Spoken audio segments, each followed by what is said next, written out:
DDCET 2025 એક ભૂલના લીધે તમારું એડમિશન કેન્સલ થઈ શકે છે. તમે થંબનેલ બરાબર વાંચ્યું છે. કદાચ આ ભૂલ વિશે તમને થોડો ઘણો પણ આઈડિયા નહીં હોય.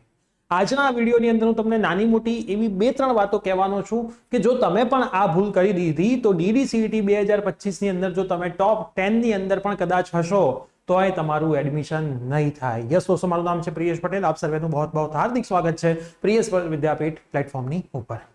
વિડીયોને ચાલુ કરીએ એની પહેલા જો તમારે DDCET ની ઓનલાઈન તૈયારી અમારી સાથે કરવી હોય તો પ્રિયેશ વિદ્યાપીઠ એપ્લિકેશન પ્લે સ્ટોર અને એપ સ્ટોરમાં અવેલેબલ છે. તમારે ડાઉનલોડ કરવાની છે. ડિસ્ક્રિપ્શન બોક્સની અંદર બંને એપ્લિકેશનની લિંક છે. ડાઉનલોડ કર્યા પછી તમે સર્ચમાં DDCET સર્ચ કરશો તો આખો કોર્સ આવી જશે. ડેમો લેક્ચર અવેલેબલ છે, ચેપ્ટર વાઇઝ નોટ્સ અવેલેબલ છે, વિડીયો અવેલેબલ છે, ટેસ્ટ સિરીઝ અવેલેબલ છે, ટીચર્સના નંબર અવેલેબલ છે અને લાઈવ સેશન ચાલુ થઈ ગયા છે. પ્લસ અમારી ટીમે ગુજરાતની અંદર માર્કેટમાં DDCET ની ઓફલાઈન ગુજરાતી મીડિયમની બુક લોન્ચ પણ કરી દીધી છે અને ઇંગ્લિશ મીડિયમની બુક જાન્યુઆરી 2025માં અમે લોન્ચ કરવા માટે જઈ રહ્યા છે. એમાં પણ તમે ખૂબ જ સરસ મજાનો પ્રતિસાદ આપ્યો છે, એના માટે પણ થેન્ક યુ સો મચ.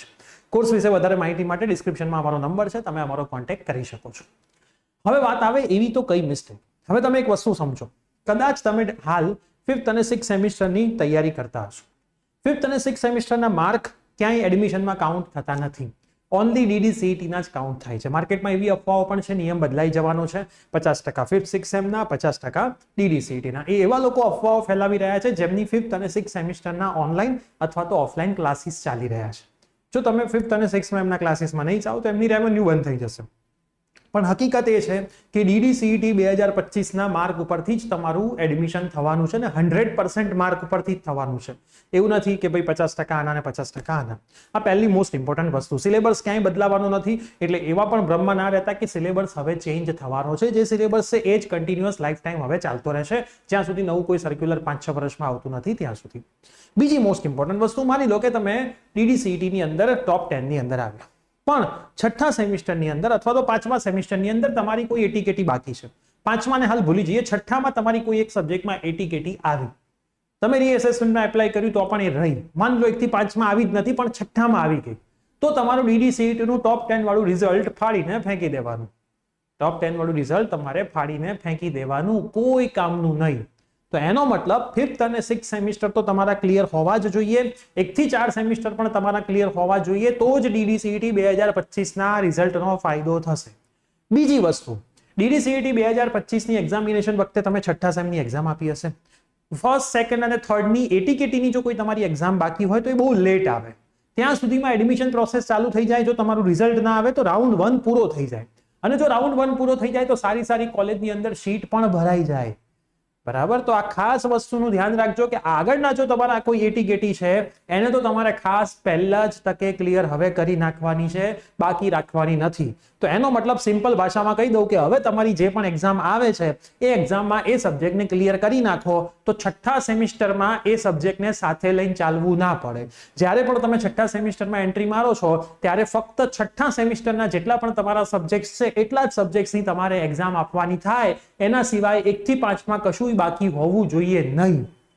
એક ટાઈમે DDCET ની તૈયારી થોડી ઓછી કરશો ને હાલ પૂરતી તો ચાલી જશે, પણ એ સબ્જેક્ટમાં ફેલ થશો તો DDCET ની બધી જ કરેલી મહેનત તમારી માથે પડશે. તો આ વસ્તુનું તમે ખાસ ધ્યાન રાખજો. 6થા સેમમાં તો એટીકેટી લાવતા જ નહીં, બાકી તો ભૂલી જ જાઓ તમારું એડમિશન થાય. 1 થી 5માં તો તમને કદાચ ચાન્સ મળે છે, પણ હું એવું કહું છું કે આ વખતે જ તમને જે ચાન્સ મળવાનો છે એમાં જ તમે એને સોલ્વ આઉટ કરી દો. બીજી વસ્તુ, કદાચ તમે આ વર્ષે ડ્રોપ મારીને આવતા વર્ષે DDCET ની એક્ઝામ આપો તો તમારું મેરિટ 2026ના વિદ્યાર્થીઓ પછી બને. 2026માં DDCET ની એક્ઝામ આપવાવાળા ઓન એન એવરેજ વિદ્યાર્થીઓ 18 થી 25,000 ની વચ્ચે હોય, તો એમનો જે મેરિટ રેન્ક બની જાય એના પછી તમારો મેરિટ રેન્ક આવે. તો એનો મતલબ આવતા વર્ષે કદાચ તમે DDCET માં પાછા ટોપ 10માં આવો તો તમારું મેરિટ તો પાછળ જ કાઉન્ટ થાય. એટલે આ બધા નિયમો છે, નિયમોમાં ખાસ સમજીને ચાલજો. ઘણા બધા વિદ્યાર્થીઓ ગયા વર્ષે ડ્રોપ લીધો, હું આવતા વર્ષે DDCET માં ફોડીશ, પણ એને તો એ ખબર જ નથી કે ભાઈ તું એકચ્યુઅલમાં ગયા વર્ષનો પાસ આઉટ વિદ્યાર્થી છે ડિપ્લોમાનો. DDCET તું ભલે આ વખતે 2025માં આપી રહ્યો છે, પણ તારો મેરિટ તો 2025ના વિદ્યાર્થીઓ સાથે નહીં બને, એમનો પહેલા બનશે અને 2024 પાસ આઉટ વાળા વિદ્યાર્થીઓનો મેરિટ રેન્ક પાછળ બનશે. આ ગવર્મેન્ટનો એક રૂલ છે, જે રૂલ કમ્પલસરી ફોલો કરવાનો છે.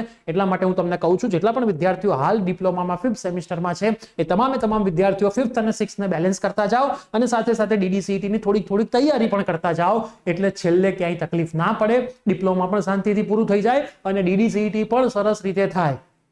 DDCET માં છેલ્લા મહિનામાં કશું જ નહીં થાય, આ વસ્તુનું ખાસ તમે ધ્યાન રાખજો.